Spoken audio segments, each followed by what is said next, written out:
इस ट्यूटोरियल में हम ये सीखेंगे कि एंगल क्या होता है और हमारे पास डिफरेंट टाइप्स ऑफ एंगल्स कौन से हैं और उनको याद रखने का एक सिंपल सा मेथड। तो सबसे पहले हम ये देखते हैं कि एंगल क्या होता है। अब हमारे पास कोई भी दो ऐसी लाइंस जो आपस में एक दूसरे को इंटरसेक्ट करती हों, किसी एक पॉइंट पे इंटरसेक्ट करती हों, तो ये जो टर्न है इसकी जो मेजरमेंट है इसको हम क्या बोलते हैं? एंगल। राइट।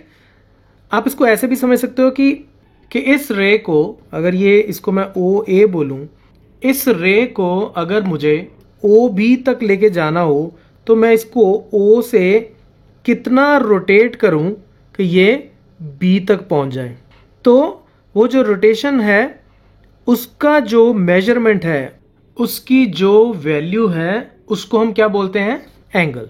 अब हम बात करते हैं डिफरेंट टाइप्स ऑफ एंगल्स की। तो ये मेरा ओ पॉइंट है और ओ ए के ऊपर मुझे एंगल्स ड्रॉ करने हैं। तो सबसे पहले मैं एक्यूट एंगल की बात करता हूं। तो ये 0 डिग्री और 90 डिग्री के बीच में अगर मेरे पास कोई भी एक एंगल हो, जैसे कि मैं ये एंगल ड्रॉ करता हूं, तो ये जो एंगल है जो 0 से बड़ा और 90 से छोटा है, इस एंगल को हम क्या कहते हैं? Acute angle. राइट।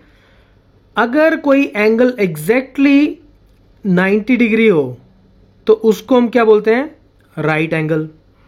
अब अगर मेरे पास कोई एंगल हो जो 90 से बड़ा और 180 से छोटा हो, यानी कि यहां पे हो कोई सा भी एक एंगल जो 90 से बड़ा और 180 से छोटा, यानी कि कौन सा एंगल बना ये एंगल।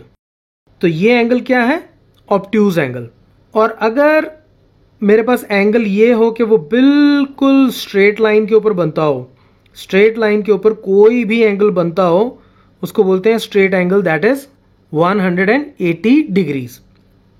उसके बाद 180 से लेके 360 डिग्री तक, 180 से बड़ा और 360 से छोटा, तो कोई भी एक ऐसा एंगल, जैसे मैं 270 ही ले लेता हूं, तो ये जो एंगल है अगर मैं इसको यहां से यूं ड्रॉ करूं और यहां तक लेके जाऊं, तो इस एंगल को मैं क्या बोलूंगा?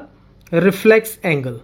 एंड फाइनली अगर मैं पूरा ये चक्कर लगा के वापस यहां तक आ जाऊं तो ये मेरा पूरा 360 डिग्री बन गया, तो इसको मैं क्या बोलूंगा?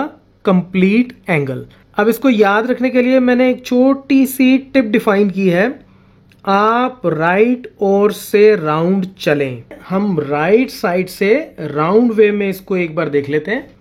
ए for acute, R for right, O for obtuse, S for straight, R for reflex, यानी कि ये पूरा round reflex, C for complete. आप राइट ओर से राउंड चलें। कूल। नाउ अब आपके पास एक क्वेरी होगी कि 0 डिग्री एंगल भी यहीं बनता है और 360 डिग्री भी यहीं बनता है, तो दोनों में फर्क क्या है? तो दोनों में फर्क समझते हैं।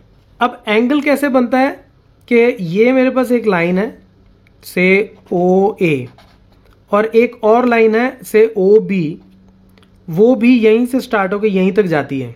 ठीक है, ओ बी। तो इन दोनों के बीच में 0 डिग्री एंगल, ये लाइन और ये लाइन दोनों एक दूसरे के ऊपर सुपर इम्पोज्ड हैं, तो दोनों के बीच में एंगल हो गया 0 डिग्री। तो 360 डिग्री क्या हुआ? 360 डिग्री समझने के लिए आप इसको ऐसे समझें, ये मान लो आपके पास पिज्जा है। राइट। अगर तो आप कहते हो कि आपको 0 डिग्री अमाउंट का पिज्जा चाहिए, तो यानी कि आप यहां से चले और यहीं खत्म हो गए, तो आपको पिज्जा कितना मिला? कुछ भी नहीं मिला। दूसरी तरफ अगर आप कहो कि मुझे 360 डिग्री में पिज्जा चाहिए, तो यानी कि आप पूरा ये राउंड लगा के वापस आएंगे, यानी कि यहां से आप गए और यहां तक वापस आ गए, तो मतलब पूरा पिज्जा मिलेगा आपको। तो that is the difference, rotation का डिफरेंस है। 0 डिग्री में आप यहां से चले, ये आप यहां से चले और यहीं रुक गए, लेकिन 360 डिग्री में आप यहां से चले और पूरा राउंड लगा के वापस आए, तो this rotation is the difference.